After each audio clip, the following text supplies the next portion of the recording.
Imagine this. One day the earth exhales, and somewhere deep in the Yukon, the permafrost softens. And from the thaw emerges a baby mammoth, Manchoga. Her trunk still curled, her lashes dark, her body almost perfectly preserved, as if time itself had been holding its breath. For 35,000 years she waited, and then when it was time, now, she was among us again, cradled by the hands of the earth and a few careful others. Why now? Why her? I couldn't shake the feeling that she wasn't just found, she was returned, that the earth had chosen this moment to place her in our hands, not as a specimen, but as a storyteller, as if she had crossed time to remind us of something we'd forgotten, something our bones still remember, but our minds have misplaced. I'm T. Addison Brown, and this is The Waterhole, a place where the boundaries between past and present, human and other than human, begin to dissolve like a mist over a river at dawn. In the wild, waterholes are sacred. They're where the lion drinks beside the antelope, where the old matriarch leads her herd to the same muddy banks her ancestors knew. Here, thirst is the great equalizer. Survival, the shared prayer. And in that gathering, something older than memory stirs. A knowing, a remembering. On this podcast, we'll gather at the waterhole, where the air hums with the voices of the rhinos and their ancient kin, where the water carries the whispers of the first rains, where the earth herself leans in to listen. Here, the cosmos breathe through the trees. The stones murmur their slow, patient songs, and every being, seen and unseen, has a story to tell. We'll sit with poets, scientists, and artists who've spent lifetimes learning the language of these beings. And we'll let music, indigenous songs, animal calls, the pulse of the earth herself, carry us from the Pleistocene to today's migration corridors, from the memories of matriarchs to the secrets whispered in infrasound. Because some stories aren't meant to be heard with our ears, some truths are felt like the rumble of distant thunder. Manchoga, a baby who slept through the rise of the first cities, might just be showing us how to live now, with more wonder, more connection, more tenderness for all the voices calling across time. The Waterhole is an 8-part limited series from Emerging World Project, a constellation of dreamers, listeners, and story catchers. So pull up a seat. The water is deep, the company is wild, and the stories are waiting, breathing, just beneath the surface. Let's listen together.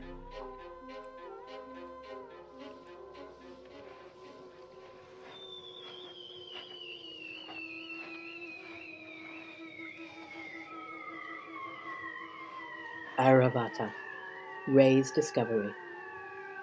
Chapter 1, Part 3.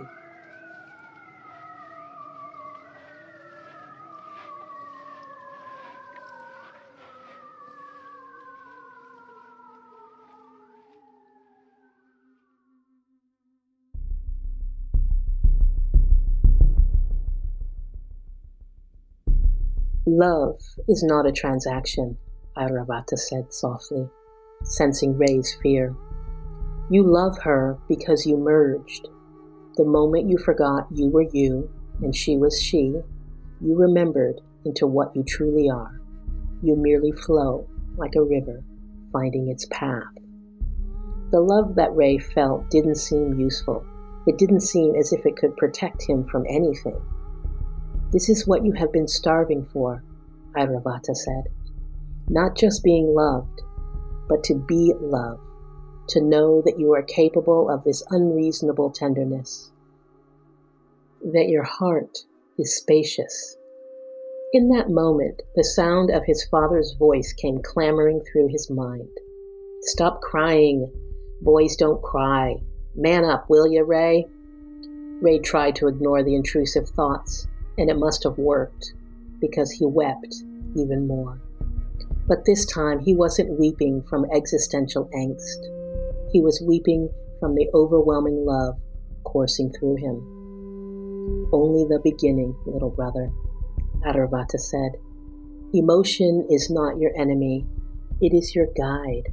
A soothing warmth caressed his face. Ray diverted his gaze towards Nanchoga.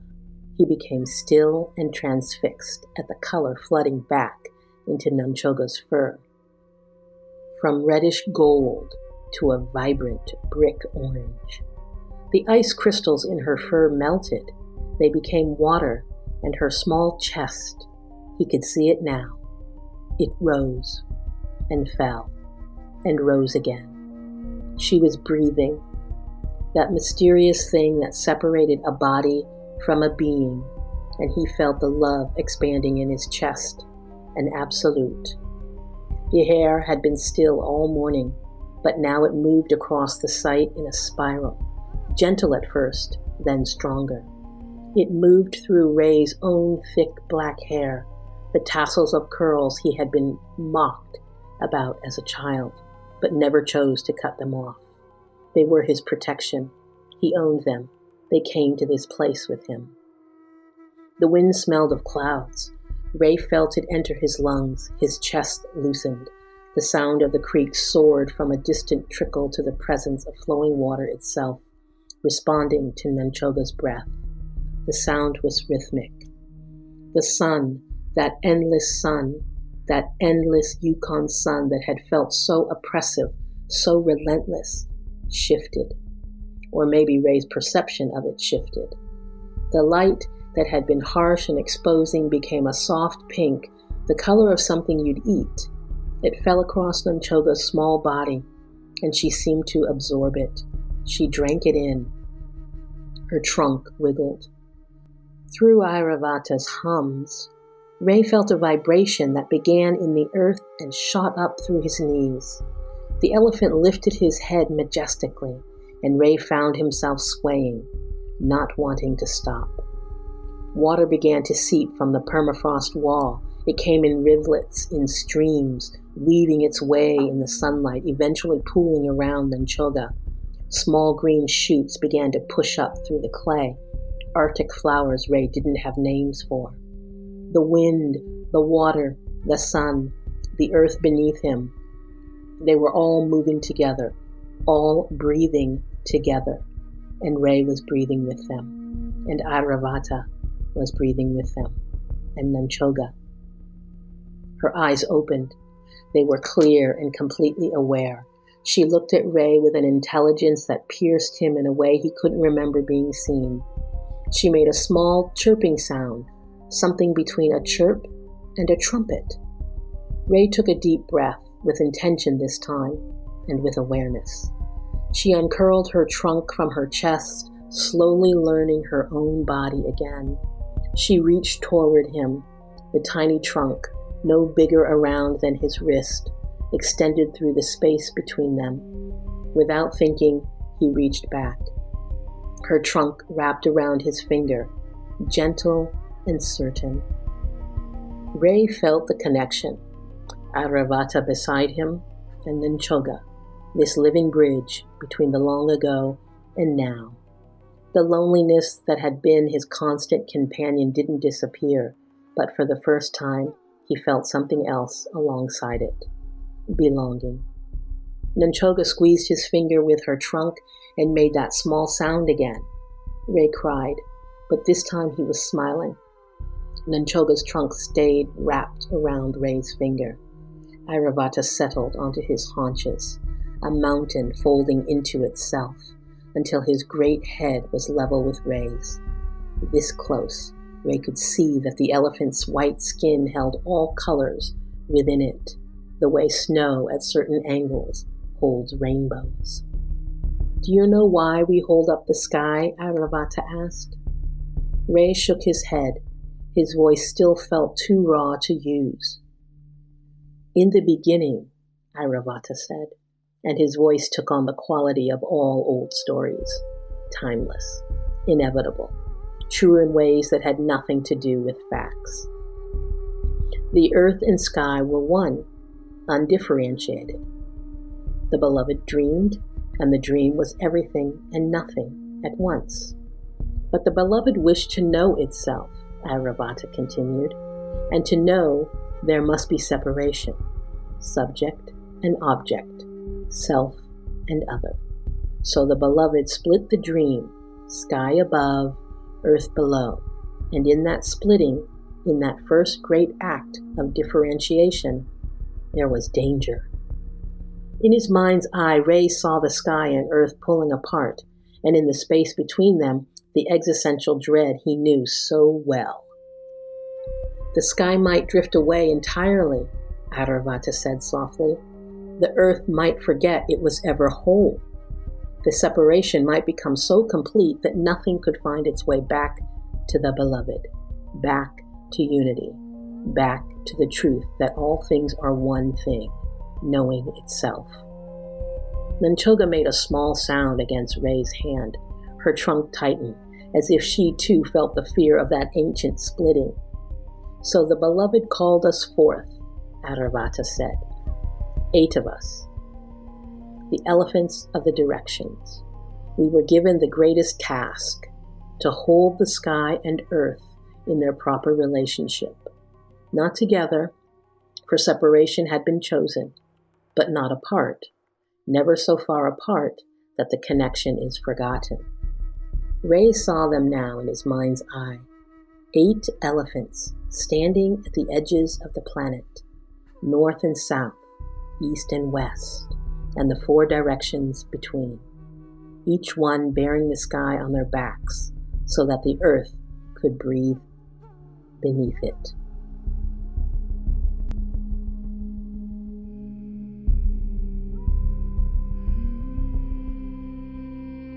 Airavata, Pundarika, Vamana, Kumuda, Anjana, Pushpadanta, Sarvabhauma, Supratika.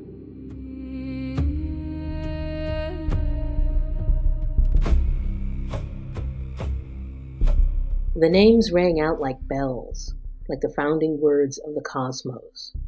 8 elements that keep the cosmic fire burning in balance. I hold the southeast, Airavata spoke, the direction of fire itself, of transformation, of energy. But I cannot hold the sky alone. Each of us keeps our flame, and together, little brother, the great fire burns without consuming everything, without dying into the cold. Ray understood suddenly.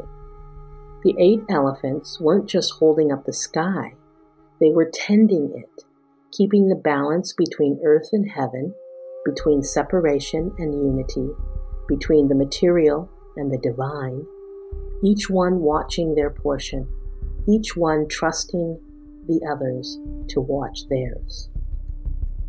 Humans were meant to be like this, Airavata said softly, not individuals alone and isolated, but tenders of the fire, each keeping your small flame, trusting others to keep theirs, feeding each other's fires when they grow low, helping another's fire when it rages too hot. This is what community means. But Ray's voice broke. I don't know how. Ray looked down at the ground at Nanchoga. You do what nature does, Airavata said simply. You observe how things actually work, and you follow that pattern. A river doesn't decide its path through thought. It finds the lowest ground and flows there. A fire doesn't debate whether it needs oxygen. It simply goes out without it. The herds show you. Nanchoga's mother could not protect her baby alone, but the herd, moving together, survives. Everything exists in relationship, Airavata said. Natural law. Then what do I do? Ray whispered. In the material world, right now, with her. Your true self already knows what to do. Only your mind, trained in the religion of the individual, resists. Ray closed his eyes. He took a moment to think about things. He felt Nanchoga's warmth against his hand, felt the sun on his face, felt the wind moving, felt his own breath, shared with everything that breathed. What would nature do? He swirled in a flood of information arising in his head. A mother wolf finds an injured pup and brings it to the pack. A tree shares nutrients through its roots with other trees. Nature shares. She needs more than me, Ray said, opening his eyes. The words hurt to say, but they were true. She needs care I don't know how to give. She needs people who understand mammoths or elephants or I don't even know. She needs warmth and food and, his voice cracked, she needs to be tended by more hands than mine. Yes, Airavata said. This wisdom is the first step toward right relationship. Knowing that you are not enough alone, not because you are insufficient, but because no one is meant to be enough alone. We all need tending. We all need the fire kept by many hands. Ray looked at Nanchoga. She had released his finger now and was taking small, wobbling steps around the site, exploring, learning her legs. She seemed so vulnerable. If he tried to keep her to himself, he would do exactly what had driven him north, isolating, hoarding, trying to be his own world. But if he called the researchers, he would have to let people in, would have to trust them that their care and wonder and expertise was part of the same great breathing pattern that had brought Nanchoga back to life. I'm afraid, Ray admitted. Of course, Airavata said. You've been trying to keep your fire alone to yourself. But, little brother, your small fire, tended alone, and the risk of sharing the fire is that others might tend it differently than you. Airavata continued. But the gift is that the fire stays lit. That when you are tired, someone else watches. That when you run out of fuel, someone else brings more. That the fire grows warm enough for all of you to share its heat. Nanchoga wandered back to Ray and pressed her body against his leg. He reached down and touched her head. What do I do? He asked again. But this time it wasn't a question seeking an answer. It was a question confirming what he already knew. You call them, Airavata said. You invite them to tend this with you. You trust that they too are part of the beloved, that they too can hold their portion of the sky.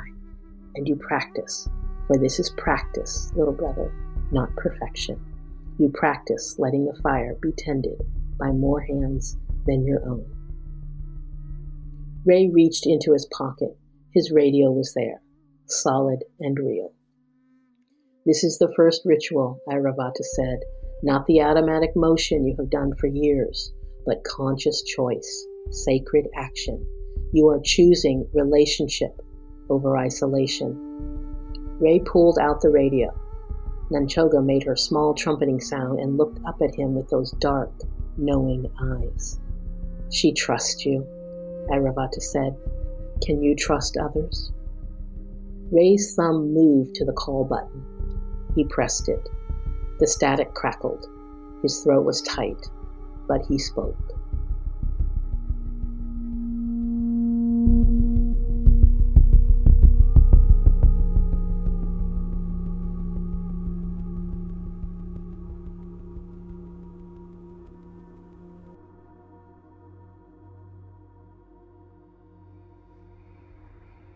This is what you have been starving for.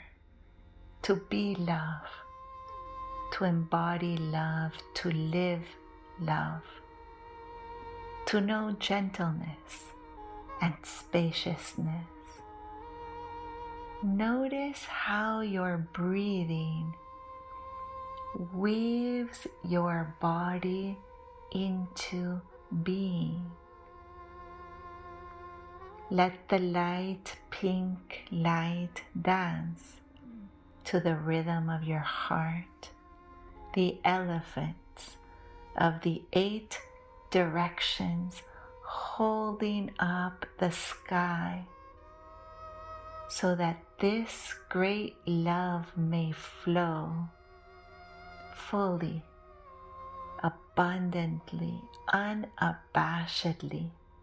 Humans were meant to be like this. What would nature do? You are choosing relationship, and this is the first ritual.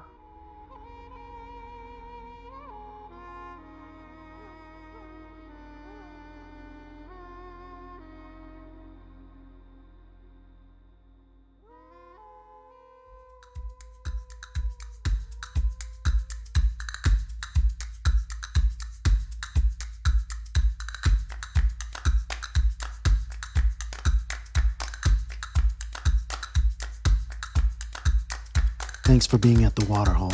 I'm Mark Adair Rios with Emerging World Project. If this story moves something in you, bring a friend next time. There's always room. Find us at emergingworldproject.org.